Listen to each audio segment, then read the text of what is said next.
Coming up, Lafayette in disguise, the debt he owes to the postmaster's daughter, and Adrian finds fault with one person. Welcome to Living Lafayette. For the Lafayette Alliance here in LaGrange, Georgia, I'm Richard Ingram.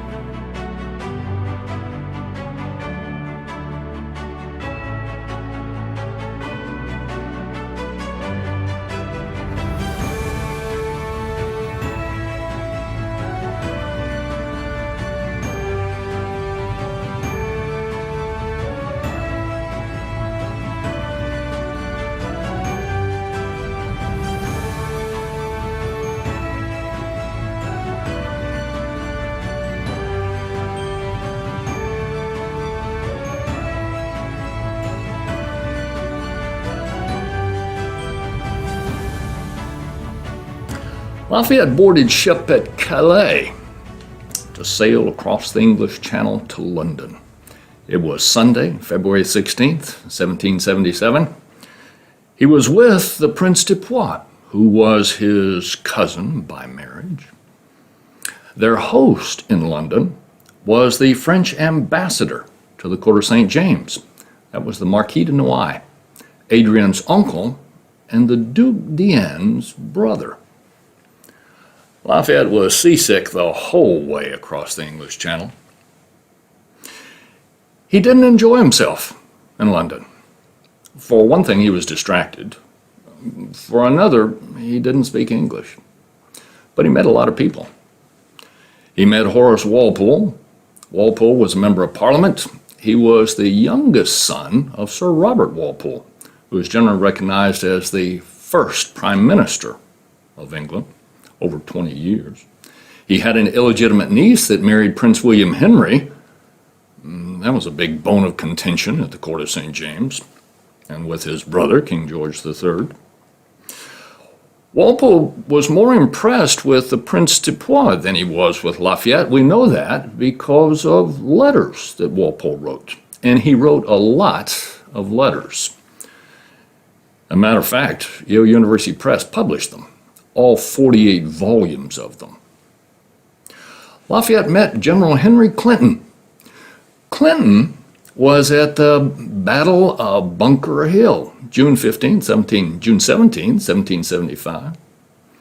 It was Clinton who said of that battle that it was a dear-won victory and another one would surely ruin us.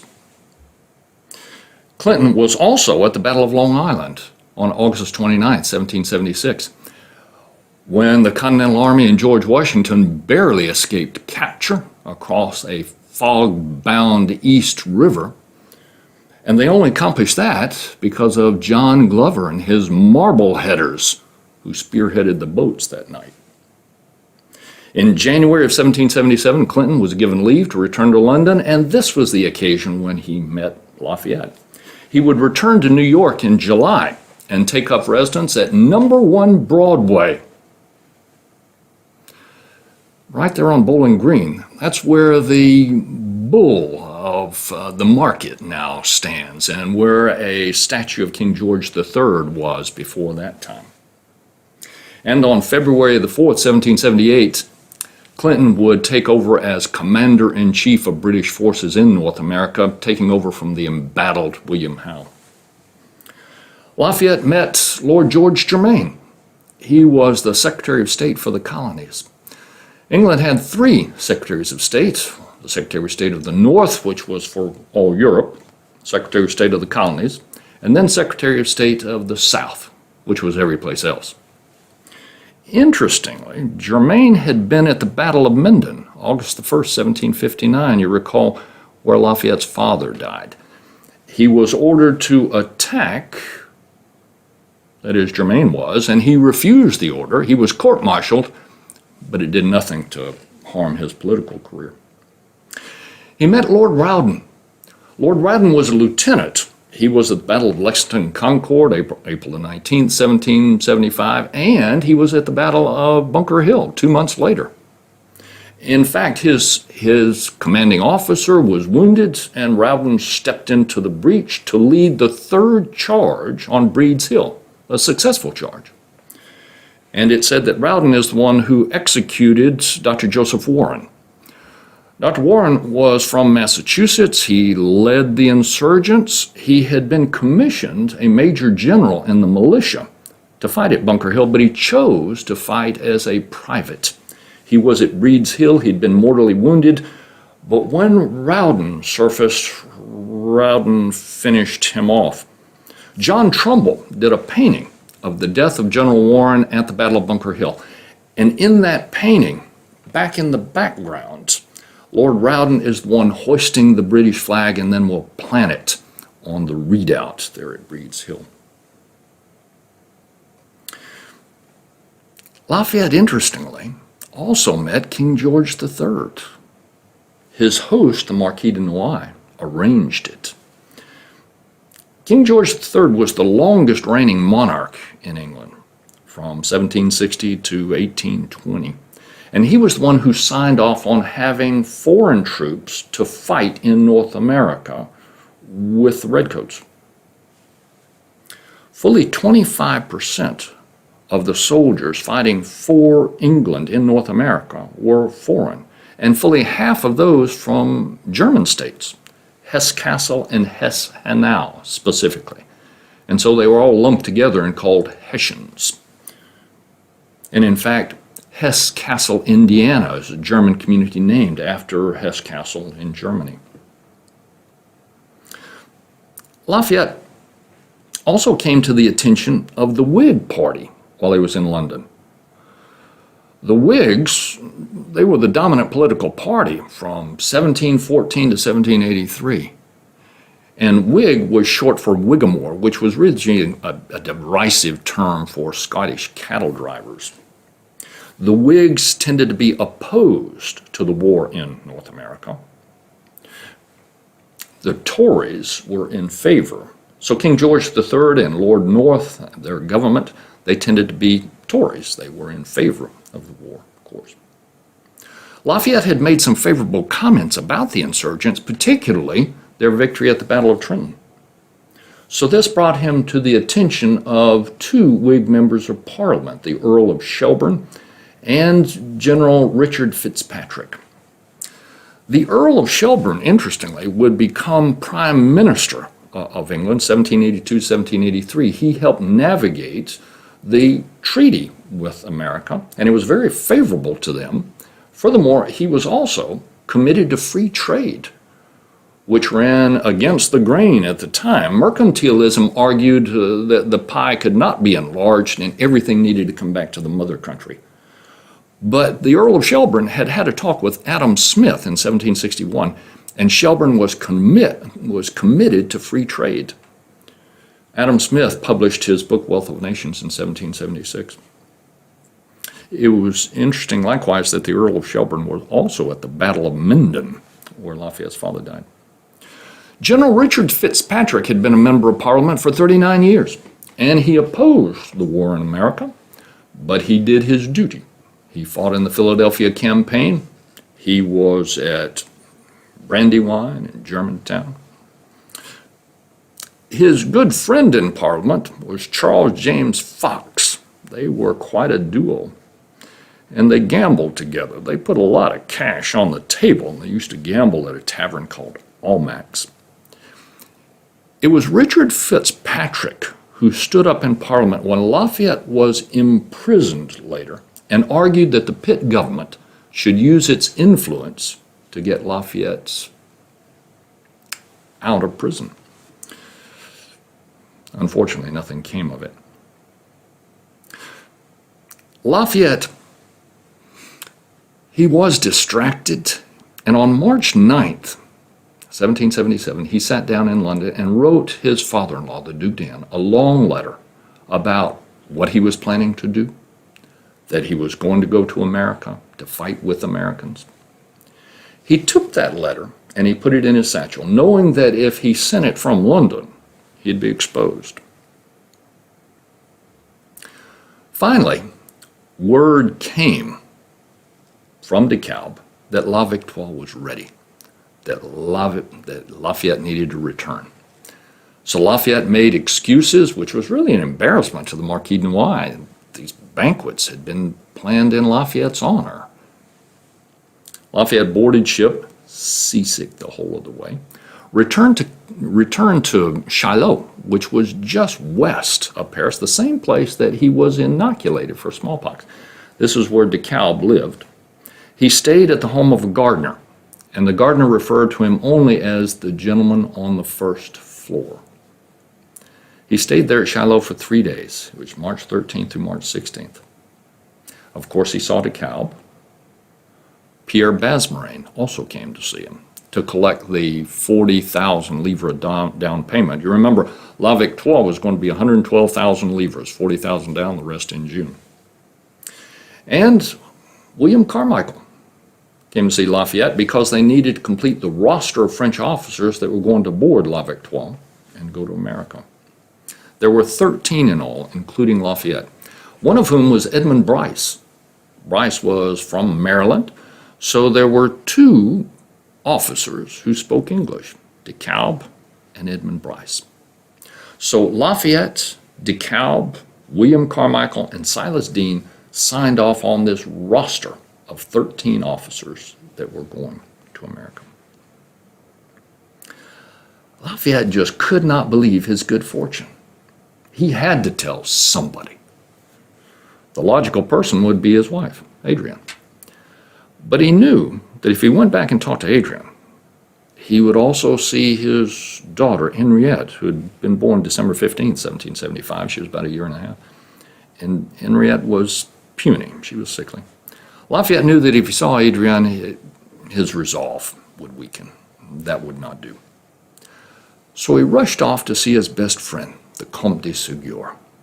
7 o'clock, the morning of March the 16th, he rushed off to see, he rushed into his apartment, closed the door quietly as though he hadn't interrupted anything. Ségur was still in bed. Lafayette pulled up a chair beside the bed and told Ségur what was up. I have bought a ship. I'm going to America. Ségur was amazed, a little jealous. And then Lafayette rushed off to tell his other good friends, the Comte de Noailles, the Vicomte de Noailles. By noon that day, on March 16th, DeKalb and Lafayette boarded a carriage and headed east toward Paris, and then they'd loop around toward Bordeaux. But when they were in Paris, they stopped hard by the Hôtel de Noailles. Lafayette scribbled a note to Adrienne, and then pulled that letter out that he'd written in London to the Duc d'Enghien. He added a quick addendum, and then sent them off by carrier. And then he and DeKalb circled around and headed to Bordeaux. Lafayette figured he'd board La Victoire, he'd be out on the Atlantic before Adrienne and the Duc d'Enghien had time to process what was happening. When he and DeKalb arrived in Bordeaux, La Victoire was not ready. This really threw a kink in the works. Lafayette had anticipated this would be seamless, that he'd get right aboard, he'd be on the Atlantic. He was concerned now with this delay, that the Duc d'Enghien and Prime Minister Maurepas, this would give them time to rally, and they could send soldiers to stop him, to abort the mission. DeKalb was aware that the Duc d'Enghien was not enthusiastic about this mission, but he had no idea that the Duc d'Enghien, in fact, was absolutely opposed to it. And here Lafayette told him. The two of them decided they needed more current information. What was the status of the king, the prime minister, and the Duc d'Enghien? So they decided to send a letter of inquiry.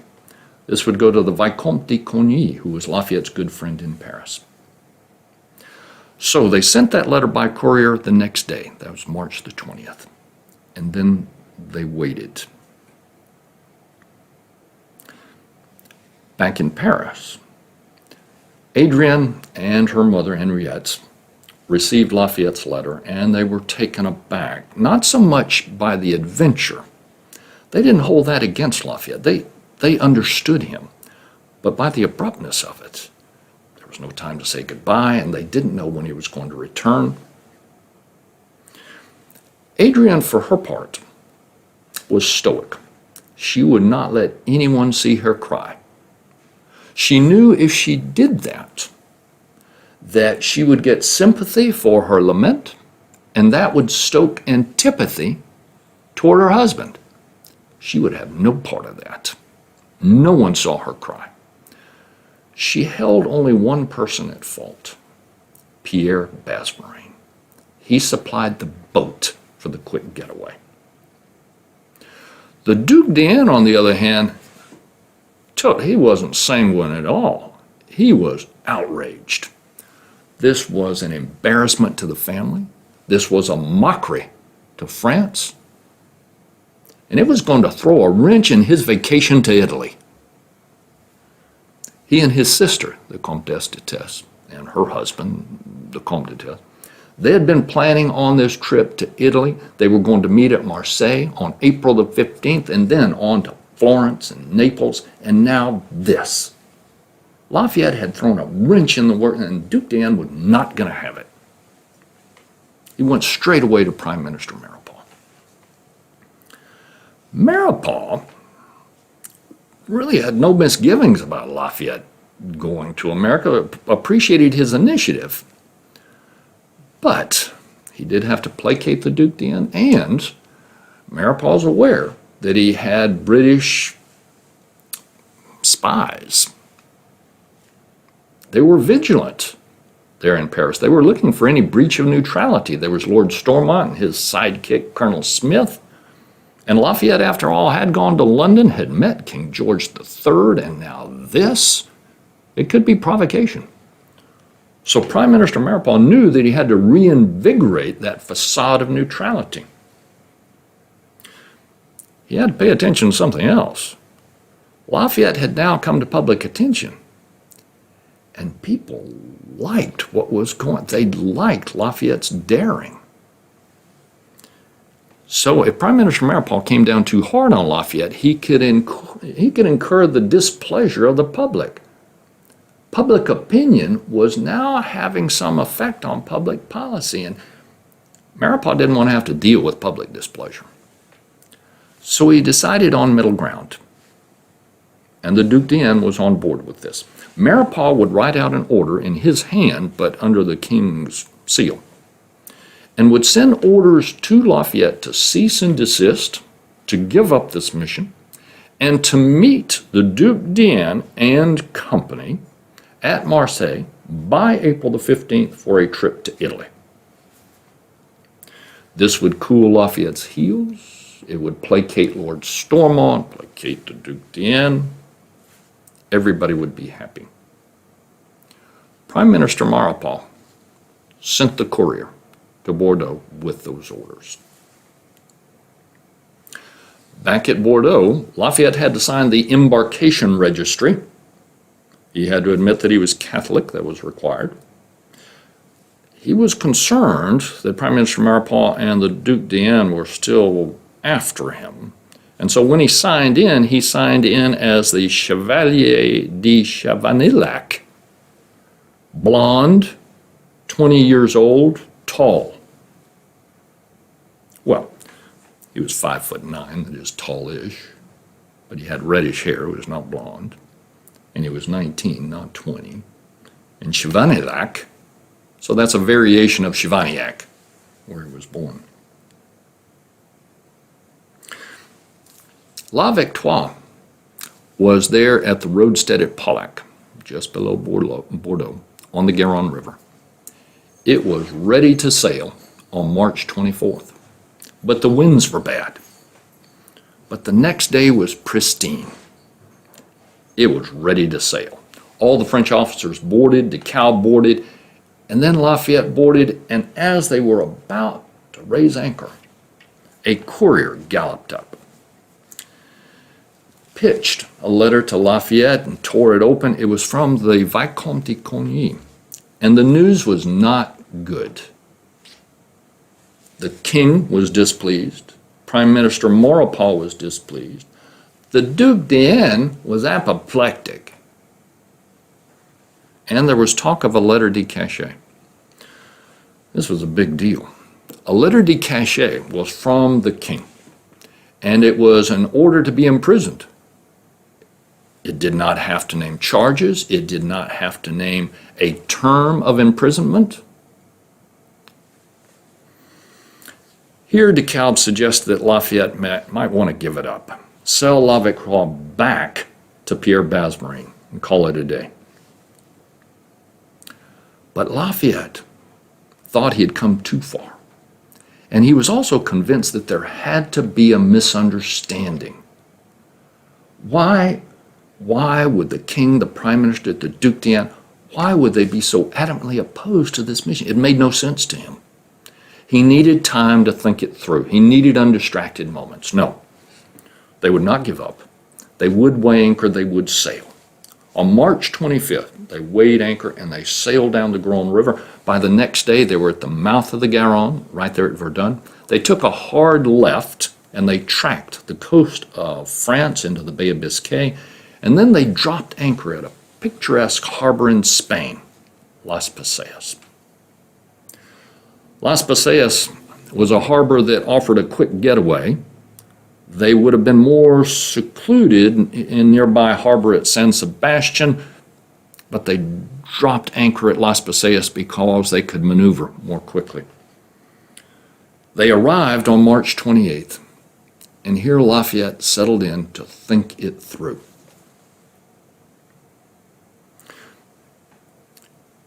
Meanwhile, the courier that Prime Minister Maurepas had sent to Bordeaux arrived at Bordeaux just after La Victoire had sailed.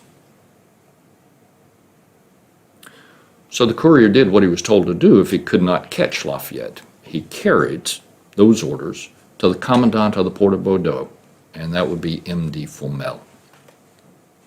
Fourmel tracked everything leaving Bordeaux. He knew where Lafayette was. And he sent the orders on to Las Paseas by way of his own courier. Back in Paris, Lafayette had become a favorite son of France. This daring adventure just caught the public's attention. Even Marie Antoinette had good things to say about Lafayette. You remember the one that laughed at him because he couldn't dance. And Prime Minister Maurepas said that the women at court, they said that if the Duc d'Enghien scuttled this mission, he could forget about getting husbands for his other 3 daughters. There was one minister who really found all this interesting and had no reservations about it, and that was Charles Gravier, the Comte de Vergennes. He was the foreign minister. And from afar, interestingly, Frederick the Great from Prussia thought this was grand daring. The Duc d'Enghien did have some legitimate concerns, after all. Lafayette was spending a lot of money, and Lafayette had visited King George III, had been wined and dined, and now this. If Lafayette were captured by the British, things would not go well. And Lafayette had a sickly child, 1.5 years old, another on the way. This would be Anastasie, born July the 1st.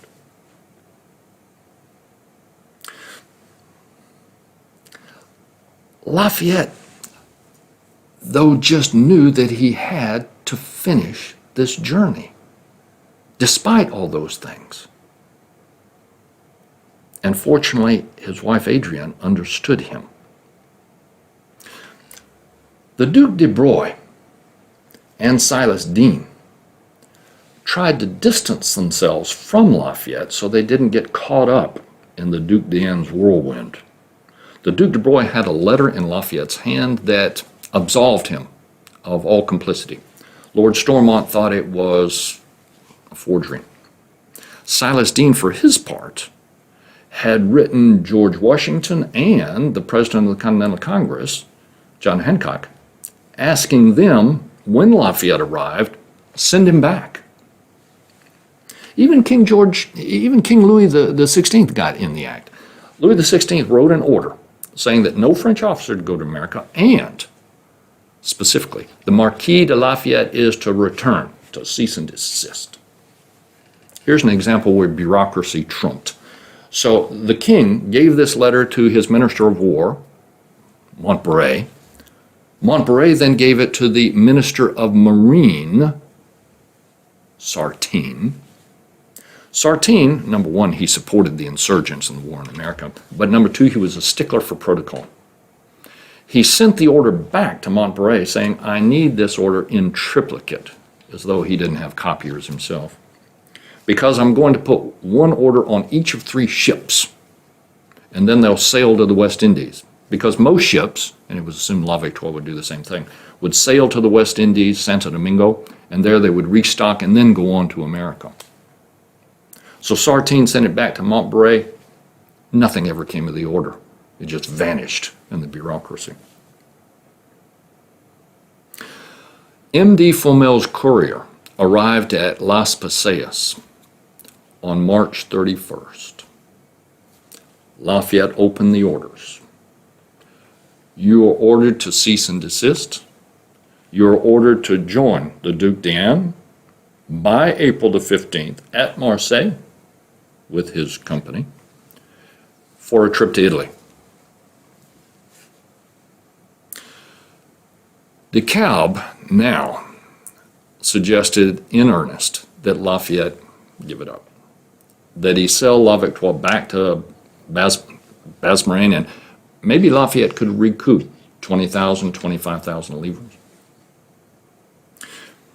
DeKalb really wanted to go to America, though, and by way of an intermediary in Paris, that would be his wife, he was negotiating with Bazmarin. Should Lafayette give up La Victoire, DeKalb was ready to purchase it back for 24,000 livres down. Bazmarin did not agree. DeKalb did write his wife, though. DeKalb admired Lafayette, said that no matter what happened, Lafayette had the best of intentions and he could hold his head high. They're really great words coming from DeKalb. Lafayette was convinced there was a misunderstanding. He would not give up, even now. He would go back to Bordeaux. He would ask M.D. Fomel for 2 weeks' leave. That would give him enough time to go back to Paris and to convince and persuade the Duc d'Anne. Lafayette made DeKalb promise that he would do nothing, he would go nowhere until he heard from Lafayette. And DeKalb promised. It was Lafayette's boat, after all. So the two of them had dinner in nearby San Sebastian, and then Lafayette took off on April the 1st. From San Sebastian to Saint-Jean-de-Luz to Bayonne and then Bordeaux. At Saint-Jean-de-Luz, he took a little rest there at the post, and he exchanged pleasantries with the postmaster's daughter. Then on to Bayonne, and then straight away, April the 3rd, he was at Bordeaux, went to M.D. Fomel's office, the commandant. He asked Fomel for 2 weeks' leave. Fomel flatly refused. Your orders are to be at Marseille April the 15th, and if you're not there, you will be clapped in chains. And here's your passport, stamped it, Marseille. That day, Lafayette sat down and wrote a letter to Prime Minister Maurepas. It was apologetic. He apologized for all the chaos, and he asked Maurepas to rescind the order to go to Marseille by April 15th. Lafayette did not say he would give up the mission. He fired that letter off by courier. That day, he also wrote a letter to his good friend William Carmichael, apologizing for this turn of events. And then he waited. Back in Paris, Prime Minister Maurepas received this missive from April 3rd from Lafayette. It was apologetic. It was contrite. Maurepas said, it's over. Lafayette has given it up. Maurepas showed this to Lord Stormont. He showed it to the Comte de Vergennes and the Duc d'Anne. The Duc d'Anne asked how Maurepas was going to reply. Maurepas said, it's self-evident. There's no need for reply. Lafayette has given it up. Go on to Marseille and meet your son-in-law there. He will be there by April the 15th. Done. Maurepas misinterpreted the letter. At the same time, the Duc de Broglie, there in Paris was aware that Lafayette had returned to Bordeaux. De Broglie knew the minds of the king, the prime minister, the foreign minister. He knew that personally they applauded Lafayette's initiative. They wanted him to go to America, but they couldn't say that publicly. De Broglie knew that Lafayette needed to know that. De Broglie called in the Vicomte de Monroy and also called in William Carmichael. De Broglie coached Monroy. Monroy was going to go to Bordeaux under de Broglie's order, was going to go to Bordeaux and convince Lafayette, convey this message to Lafayette that the prime minister and the king wanted him to go. My suspicion is that William Carmichael had some coaching that was more personal.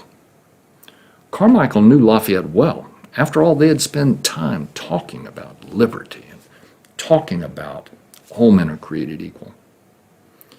My suspicion is that Carmichael knew that Lafayette wanted the respect of his father-in-law, the Duc d'Enghien. But Lafayette needed to know that if he did not follow this dream, did not follow his, Lafayette's dream, he would always be under thumb of the Duc d'Enghien. The Vicomte de Monroy took off for Bordeaux on April the 8th. He arrived in Bordeaux April the 12th. Lafayette was preparing to go to Marseille to meet the Duc d'Enghien for the trip thither. Monroy told Lafayette what de Broglie had told him, what Carmichael had told him. This made sense. Lafayette had had time to think it through, to prime that pump, and now he was validated. This was harmony. The world made sense. He sat down and wrote a letter to Prime Minister Maurepas. I have not had reply from my letter of April the 3rd, Lafayette wrote. Therefore, silence grants consent. And he shipped that off to the courier to Maurepas. He and Monroy then were going to head out the west gate towards Spain, but a glitch. Always something. Lafayette's passport was stamped for Marseille. That was out the east gate. Fine. Monroy and Lafayette boarded a public carriage going out the east gate toward Marseille. But when they got sufficiently past the gate, they decamped that carriage. Monroy procured a carriage of his own. Lafayette was still concerned that the Duc d'Enghien and Prime Minister Maurepas were after him, so he dressed as a courier. He was in disguise. And he procured a horse. He would gallop in front of Monroy, who would come behind him in the carriage. Should Lafayette be intercepted, Monroy would come up behind and be able to troubleshoot. They were off. So now from Bordeaux to Bayonne to Saint-Jean-de-Luz, and there they took a break. The postmaster's daughter, in amongst all the people there at the post, recognized Lafayette through his disguise. Lafayette was certain that if she exposed him, if she blew his cover, it would end this mission.